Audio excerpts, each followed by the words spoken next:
कुरुक्षेत्र में online transfer policy के विरोध में रोडवेज कर्मियों ने भरी हुंकार। 15 मई को परिवहन मंत्री अनिल विज के आवास का घेराव कर किया ऐलान।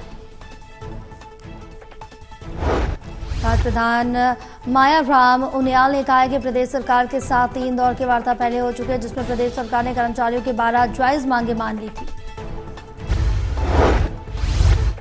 All around roadways worker union की राज्य कार्यकारिणी की बैठक रखी गई थी। इसमें जो 3 दौर की वार्ता हमारे हरियाणा सरकार के साथ हुई और उच्च अधिकारी जो उसमें शामिल थे डी उमा शंकर जी, उसमें लगभग 12 मांगे हरियाणा सरकार ने जायज़ मानी थी कर्मचारियों की, जिसमें चालक परिचालक का पे ग्रेड बढ़ाने की बात थी, कर्मशाला कर्मचारियों की कैलेंडर छुट्टियां की बात थी। मौसम के बदले में आज से भीषण गर्मी से हरियाणा के लोगों को राहत मिले। कृषि मौसम वैज्ञानिकों का पूर्वानुमान है कि प्रदेश में अधिकतम तापमान में इजाफा हो सकता है। वो 33 डिग्री सेल्सियस के आसपास पहुंच गया है, जो सामान्य से लगभग 7 डिग्री कम है। और रात्रि तापमान भी जो 26-27 डिग्री सेल्सियस था वो 22 डिग्री आ गया है। और पिछले 3-4 दिनों से लगातार कहीं बूंदाबांदी, कहीं हल्की बारिश और हवाएं भी चली। जम्मू कश्मीर के रामबन सड़क हादसे में गांव सहारनपुर के जवान अमित सांगवान शहीद हो गए। शहीद की सूचना मिलने पर गांव में शोक का माहौल बन गया। शहीद अमित सांगवान की मां कृष्णा देवी ने कहा, बेटे ने देश सेवा का संकल्प लिया था। बेटे की शहादत पर गर्व है। देश सेवा के लिए बेटा पैदा किया और बेटे ने दूध नहीं लजाया।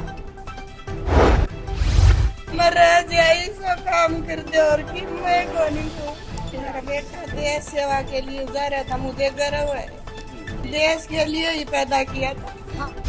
सोनीपत पुलिस की स्पेशल एंटी गैंगस्टर टीम ने एक बड़ी सफलता हासिल की है। गैंगवार के दौरान एक युवक की हत्या के मामले में मुख्य शूटर को पुलिस ने गिरफ्तार किया है। एसीपी राजपाल ने कहा है कि आरोपी को गुप्त सूचना के आधार पर गन्नौर के राजपुर से गिरफ्तार कर लिया गया और पूछताछ जारी है। इस पर हत्या सहित कई आपराधिक मामले दर्ज है। एक दिन तो गोलियां मार कर जिसमें करीब 10 आरोपी नाम सामने आए थे, जिनमें जो चौथा आरोपी जिसको गिरफ्तार किया था, उसका नाम है राहुल उर्फ बुरी गाँव रहने वाला है। इसके ऊपर कोई पहले 7 गुना हत्या की वजह हरियाणा जल विवाद को लेकर नेहरू सड़क पर उतरे कार्यकर्ताओं ने सिरसा के लघु सचिवालय पर किया प्रदर्शन। आदित्य चौटाला की अगुवाई में उपायुक्त को सौंपा मांग पत्र। इंडियन नेशनल लोकदल हमेशा से ही जनहित के और खासतौर पर हरियाणा के हित की बात करती है। हरियाणा में बहुत बड़ा जल संकट है। पीने का पानी नहीं है, किसान को खेत में लगाने के लिए पानी नहीं है, हमारी फसल की बिजाई।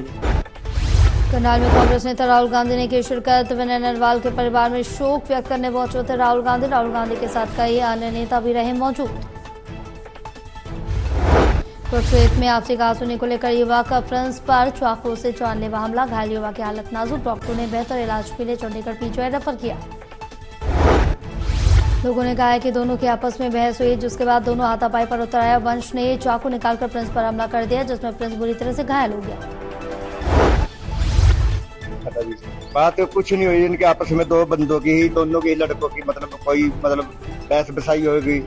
वो आए यहाँ गली में, उसने इसका बड़ा गल पकड़ा तो उसने कुछ नहीं किया, बस चाकू निकाला और उसके जो वंश को चाकू 2 फेरी वार हुआ था। कुछ नहीं, इतनी देर में रफा दफा हो गए, वो मार के भाग लिए। 2 थे जी, एक सोनीपत नगर निगम कार्यालय में वाटर पंप ऑपरेटर ने जोरदार प्रदर्शन करते हुए धरने की शुरुआत कर दी। प्रदर्शनकारियों ने कहा कि कर्मचारियों का शोषण और उत्पीड़न हो रहा है। 53 साथियों का वेतन तो अभी किसी का भी नहीं आया। जो ड्यूटी पे चले गए उनका भी वेतन नहीं आया है। लगभग हमें निगम की तरफ से यहाँ पे जो सैलरी पास होती है 17,500 रुपये 70 ऑपरेटर की सैलरी को पास किया जाता है, लेकिन ग्राउंड पर ठेकेदार द्वारा सिर्फ 53 ऑपरेटर को सैलरी दी जाती है। 17 का गबन वहाँ पे किया गया है और उसके बाद 17,500 सैलरी पास होने के बाद हमें सिर्फ केवल 10,124 रुपये सैलरी दी जाती है। और उसके बाद अगर हम आवाज़ उठाने की कोशिश करते हैं ठेकेदार और अधिकारियों तक की मिली भगत द्वारा हमारे बहुत सारे तजुर्बेकार पुराने साथियों को हटाकर। कर्मचारी यूनियन के प्रदेश महासचिव आर के नागर ने बताया है कि पानी की सप्लाई बंद करके डीसी कार्यालय पर धरना दिया। अब नगर निगम कमिश्नर कार्यालय पर धरना जारी। जो नरेंद्र लोहान हमारा वेतन दे दे, हटाए हुए कर्मचारियों को लगा ले और जो जितनी डिमांड है ये कमिश्नर लेवल की, ज्वाइंट कमिश्नर लेवल की वो पूरी हो जाए, तब हम यहाँ से उठेंगे।